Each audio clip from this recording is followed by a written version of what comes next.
Hey, good morning. Thought about giving an update on my FBA book adventure.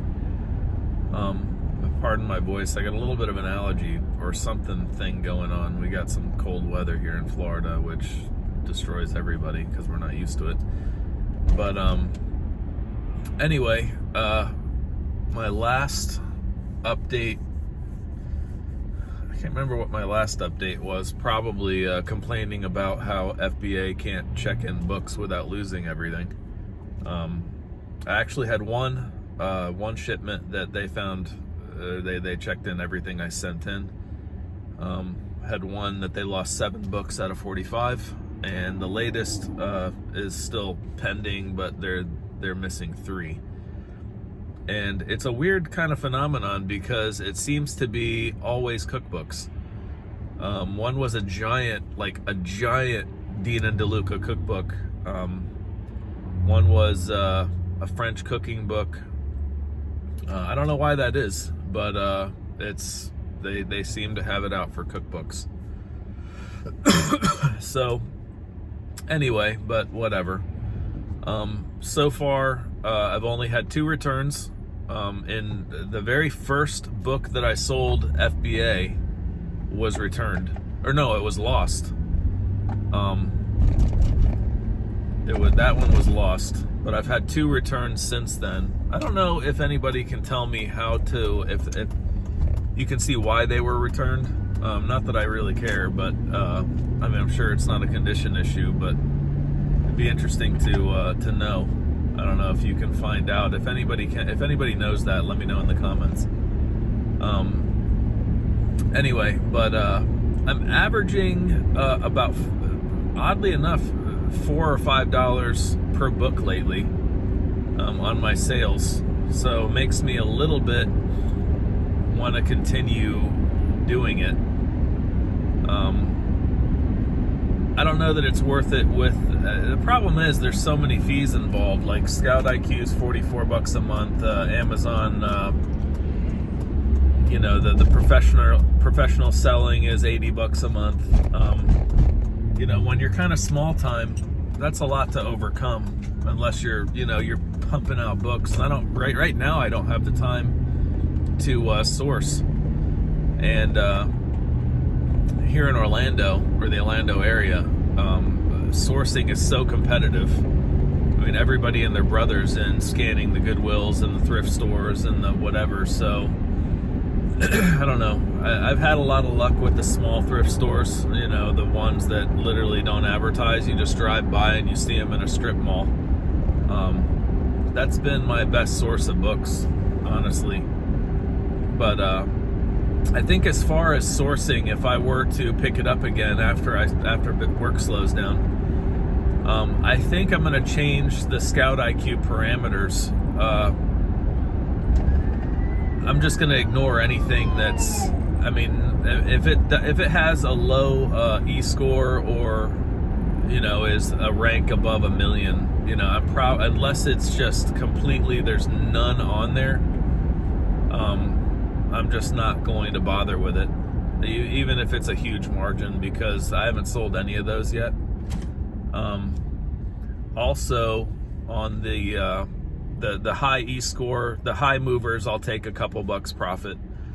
But anything in the the $100,000 to $500,000 rank, with a decent E-score, if it's not $4 or $5 profit, I'm probably not going to bother, because it's only been in there for 2 months now. On March 5th, it will be 2 months that I set my first shipment.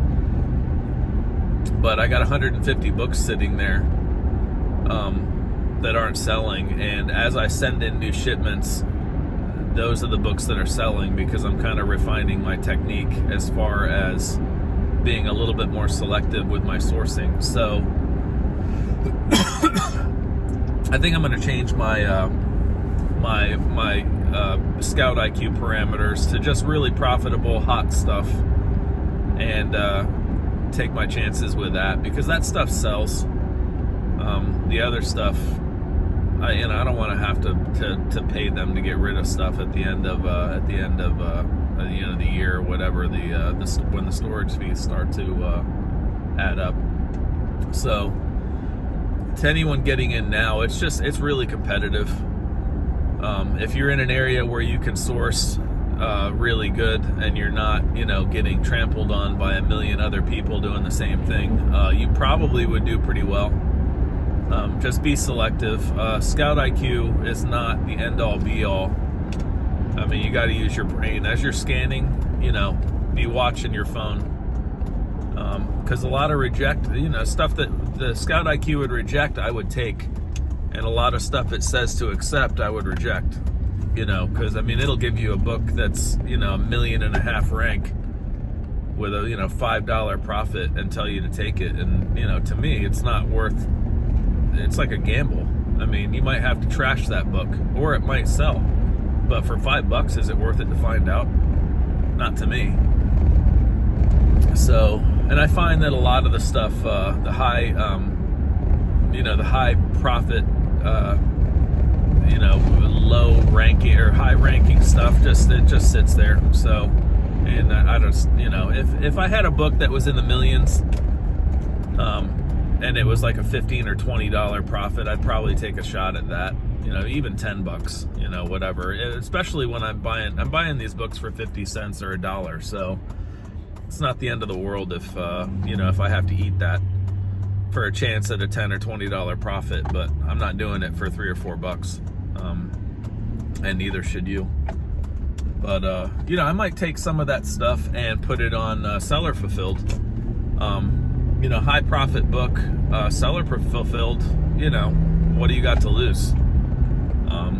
I would definitely do that, and I actually think I'm going to start doing more of that.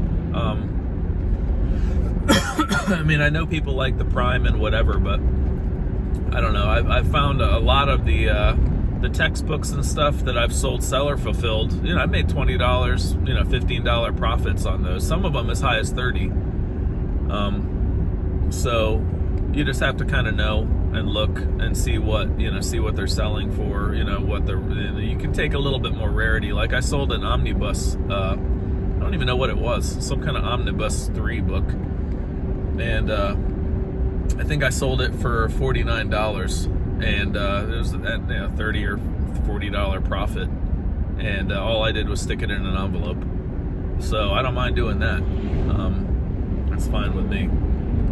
But anyway, so I might start splitting books out. Some of the hotter stuff send to Amazon. Some of the slower, higher profit stuff, do seller fulfilled. So, because I got a Rollo printer now and a scale, and it's easy. I reuse a lot of the Amazon envelopes, so it's not costing me anything to do that. But anyway, I've had a few payments so far.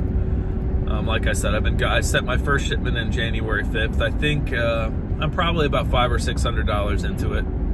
I'm not including time, which a lot of time depresses me to think of how much time. But I think I probably pulled out about $350 so far in Amazon payments. I'm sure I'll make my money back. I don't know how long it'll take, but until I refine my method, I'm not continuing in. I'm just gonna let this stuff run through the cycle, and then by the time I figure out what I want to do, work will have slowed down. So anyway, so that's the update. The other thing too is with Amazon FBA, they lose so much stuff, and their return policy is like, people sneeze and they give them their money back.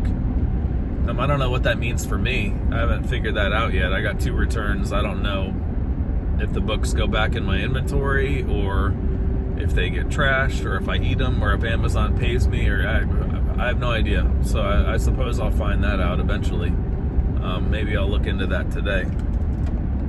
But anyway, and the other thing is too, a lot of I've been selling books on eBay also, so the profit margins aren't as big on eBay, but I find it's just a lot less headache than than Amazon for some reason. I don't know if it's all in my head or if it's like a real thing, but I seem to be drawn to eBay lately. But anyway, like I said, just be selective. You have to be selective. A lot of people are watching the videos from a year ago and 2 years ago about how great the book market is on FBA and whatever, and it's a different market now because millions more people are doing it, I think. And you're not the only one scout IQing.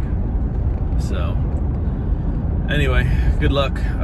Wish you guys all the success in the world. If you got any tips for me, drop them in the comments, and I'll talk to you later.